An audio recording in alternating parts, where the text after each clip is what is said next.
Artis itu meninggal disebut karena kanker, tapi bagiku, ada sesuatu yang lebih menyeramkan di balik kematiannya.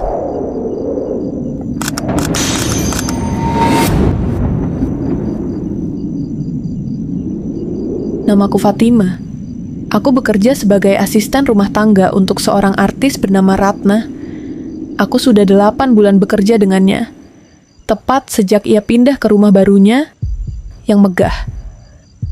Dulu, di desa, Ratna hanyalah perempuan biasa.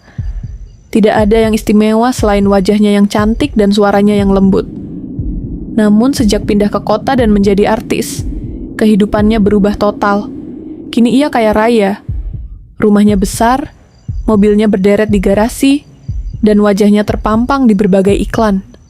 Instagramnya punya jutaan pengikut. Bu Ratna sering memamerkan kebahagiaan keluarganya di sana. Sebelum pindah ke kota, ia seorang janda. 2 tahun lalu ia menikah lagi dengan Mas Bram, seorang produser. Dari pernikahan itu, mereka memiliki seorang anak. Sekilas, keluarga itu tampak sempurna. Harmonis, tanpa pertengkaran, penuh tawa. Namun kebahagiaan itu hanya bertahan sebentar. 6 bulan lalu, Ratna divonis mengidap kanker. Aku masih ingat jelas hari ketika dokter menyampaikan hal itu. Semua orang menangis, seolah dunia runtuh. Namun bagiku, ada sesuatu yang janggal. Aku pernah merawat majikan sebelumnya, Bu Asih, yang benar-benar menderita kanker. Aku tahu betul bagaimana penyakit itu merenggut tubuh sedikit demi sedikit. Tetapi, kondisi Ratna berbeda.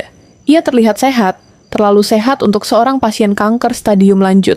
Awal kejanggalan. Semuanya bermula saat syukuran rumah baru Ratna. Malam itu, aku tak sengaja mendengar percakapan beberapa teman dekatnya di halaman belakang. Ucapan mereka penuh iri dan dengki. Mana mungkin dia bisa punya rumah sebesar ini kalau bukan karena menikah dengan Bram? Bisik salah satunya. Artis kelas 2, kok bisa tiba-tiba kaya raya? Ada yang nggak beres? Sambung yang lain. Aku merinding mendengarnya. Mereka bukan sekadar bergosip, melainkan benar-benar melontarkan kata-kata penuh kebencian. Tak lama setelah pesta itu, Ratna jatuh sakit. Ia demam tinggi, tubuhnya menggigil, rambutnya rontok, dan seringkali tidak bisa tidur berhari-hari. Malam-malamnya dipenuhi jeritan karena mimpi buruk. Suatu malam, sepulang syuting, ia tiba-tiba pingsan. Kami membawanya ke rumah sakit. Anehnya, dokter hanya bilang ia kelelahan. Tidak ada tanda-tanda penyakit serius. Namun beberapa minggu kemudian, saat periksa di rumah sakit lain, dokter memvonisnya mengidap kanker payudara stadium lanjut. Bagaimana mungkin hasilnya berbeda jauh? Aku bertanya dalam hati. Tetapi, tidak ada yang berani menentang pendapat dokter. Hari-hari mengguncang hari-hari setelahnya penuh horor. Ratna menjalani kemoterapi pertama, dan aku menemaninya sepanjang malam di rumah sakit. Rasa sakitnya membuat tubuhnya menggeliat. Kadang ia berteriak-teriak seperti kesurupan. Pernah suatu malam, ia tidak mengenali dirinya sendiri, menyebut namanya dengan suara asing yang bukan miliknya. Beberapa hari kemudian, ia kembali normal, bahkan sempat syuting lagi. Tetapi, setiap kali kambuh, penyakit itu datang dengan cara yang lebih menyeramkan. Pada kemoterapi terakhir, Ratna seperti kehilangan semangat hidup. Matanya kosong, tubuhnya kurus, dan wajah cantiknya berubah pucat menakutkan.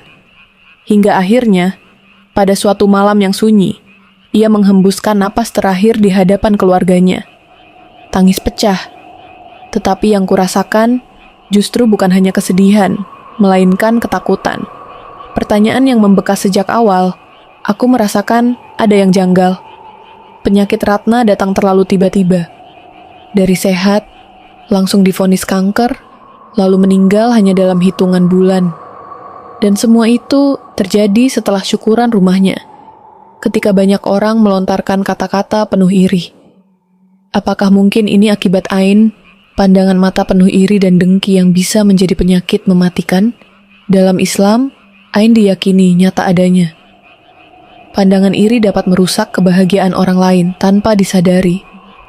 Dan aku melihat semua tanda itu pada Ratna. Kini rumah mewah itu sunyi. Foto-fotonya masih terpajang, senyumnya masih tersimpan di media sosial, tapi yang tersisa hanyalah kenangan. Kadang, saat aku berjalan melewati kamar tidur yang dulu dipakainya, aku masih mendengar suara isakannya, seperti ia masih berjuang melawan sesuatu yang tidak terlihat. Pesan dari semua yang kualami, aku belajar satu hal. Kebahagiaan tidak selalu bisa ditunjukkan kepada semua orang. Ada kalanya, terlalu sering memamerkan nikmat justru mengundang pandangan iri yang berbahaya. Ratna terlalu terbuka tentang kebahagiaannya. Setiap hari, ia mengunggah foto keluarga, rumah, mobil, dan kehidupannya yang sempurna. Padahal, tidak semua orang yang melihat itu ikut bahagia.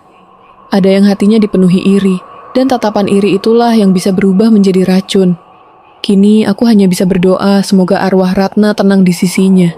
Dan untuk kita yang masih hidup, semoga lebih bijak dalam menjaga nikmat yang kita punya. Tidak semua hal harus dipamerkan.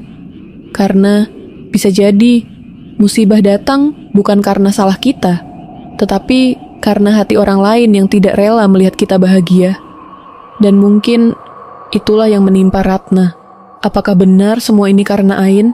Aku tidak tahu pasti. Tapi satu hal yang kupelajari, iri hati bisa membunuh meski tanpa menyentuh.